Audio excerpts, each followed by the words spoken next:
Doctor గారు, నాకు పెళ్లై 5 సంవత్సరాలైంది. నేను పిల్లల కోసం ప్రయత్నం చేస్తున్నాను.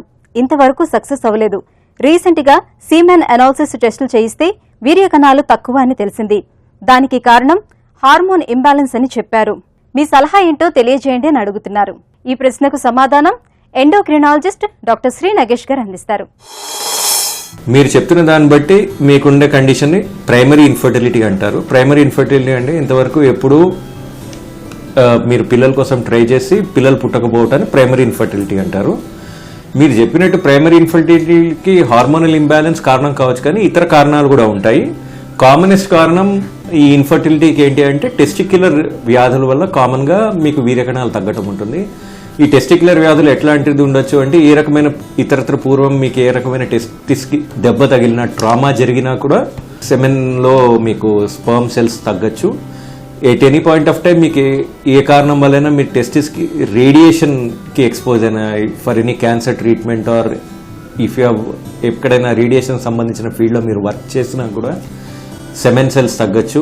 ఇంకొక కారణం ఏంటంటే చాలా కామన్ కారణం సెమెన్ సెల్స్ తగ్గడానికి, సెమెన్లో స్పర్మ్ సెల్స్ తగ్గడానికి కారణం ఏంటి అంటే ఇన్ఫెక్షన్స్. కామనెస్ట్ ఇన్ఫెక్షన్ మనం ఎన్కౌంటర్ చేసేదంటే మమ్స్ చంపలనే కాకుండా మోస్ట్లీ యూజువలీ ఒక పర్టికులర్ ఏజ్ తర్వాత టెస్టిస్ కూడా ఎఫెక్ట్ చేసి మమ్స్ ఆర్కైటిస్ అనే కండిషన్ కాజ్ చేస్తుంది. దీనివల్ల ఏంటంటే వీర్యకణాలు ఉత్పత్తి చేసే సెల్స్ తగ్గుతాయి. ఇట్లాంటివే కాకుండా వేరే వైరల్ ఇన్ఫెక్షన్స్ వల్ల కూడా ఆర్కైటిస్ వచ్చినా కూడా చిన్న వయసులో వచ్చినా 10-12 ఏళ్ల వయసులో వచ్చినా కూడా సెమెన్లో వీర్యకణాలు తగ్గచ్చు. సెక్షువల్ కెపాసిటీ తగ్గదు కానీ because LH and testosterone hormones normal ఉంటాయి కానీ వీర్యకణాలు తగ్గచ్చు. ఇవి కాకుండా కొన్ని genetic conditions. The commonest condition ఏంటి అంటే Klinefelter syndrome which is 47XXY chromosome ఉన్నా కూడా ఇట్లాంటి ప్రాబ్లం రావచ్చు. సాధారణంగా పురుషుల్లో 46XY క్రోమోజోమ్ ఉంటుంది, కానీ ఒక ఎక్స్ట్రా X క్రోమోజోమ్ ఉంటే ఈ క్లైన్ఫెల్టర్ సిండ్రోమ్ వచ్చి ఇందువల్ల వీర్యకణాలు తక్కువ ఉత్పత్తి అవటము, హార్మోన్స్ తక్కువ ఉత్పత్తి అయ్యే కండిషన్ కూడా వస్తుంది. ఇవి కాకుండా సెర్టోలీ సెల్ ఓన్లీ సిండ్రోమ్ అనే ఒక కండిషన్ కూడా ఉంటుంది. సాధారణంగా వీర్యకణాల చుట్టూ వాటి పోషణ కొరకు సెర్టోలీ సెల్స్ అనే సెల్స్ ఉంటాయి. కొన్ని రకమైన జన్యుపరమైన కారణాలలో ఈ వీర్యకణాలు ఉత్పత్తి చేసే సెల్స్ తగ్గిపోయి ఓన్లీ ఈ ఆహారం ఉత్పత్తి చేసే సెర్టోలీ సెల్సే ఉంటాయి. అట్లాంటి సిచ్యుయేషన్స్లో కూడా టెస్టిస్లో వీర్యకణాలు తగ్గచ్చు. ఇంకొక వేరే జన్యుపరమైన కండిషన్ ఏంటి అంటే వై క్రోమోజోమ్ అంటే పురుష లక్షణాలకు సంబంధించిన వై క్రోమోజోమ్లో చిన్న చిన్న జీన్స్ డిలీట్ అయితే దానివల్ల కూడా మనకి సెమెన్లో వీర్యకణాలు తగ్గచ్చు.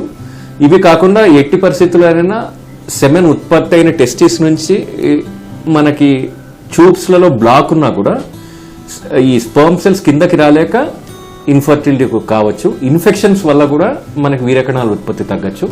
ఇవన్నీ కూడా మనం రూల్ అవుట్ చేసుకున్నాక హార్మోనల్ ఇంబ్యాలెన్స్ గురించి కూడా దృష్టి సారించాలి. ఈ hormonal imbalance can either be primary or secondary.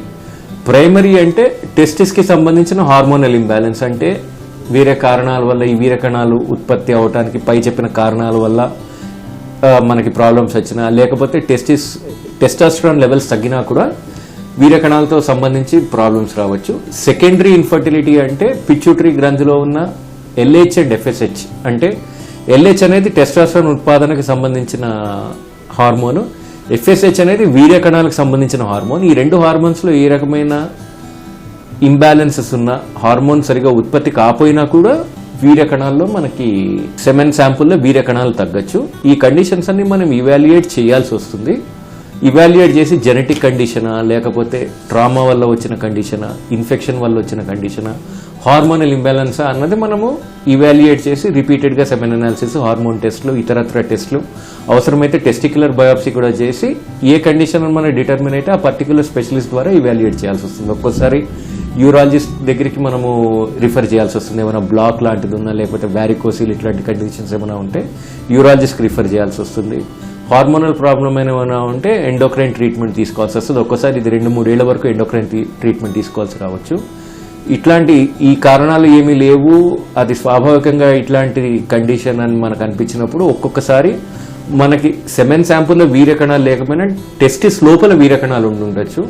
అట్లాంటప్పుడు టెస్టిక్యులర్ బయాప్సీ చేసి వీర్యకణాలు మనం ఎక్స్ట్రాక్ట్ చేసి దాని ద్వారా ఏమైనా ఆర్టిఫిషియల్ ఇన్విట్రో ఫర్టిలైజేషన్ లాంటి టెక్నిక్స్ ఏమైనా అడాప్ట్ చేసి రావాలి అంటే అట్లాంటి పరిస్థితుల్లో ఫర్టిలిటీ స్పెషలిస్ట్కి రిఫర్ చేయాల్సి రావచ్చు.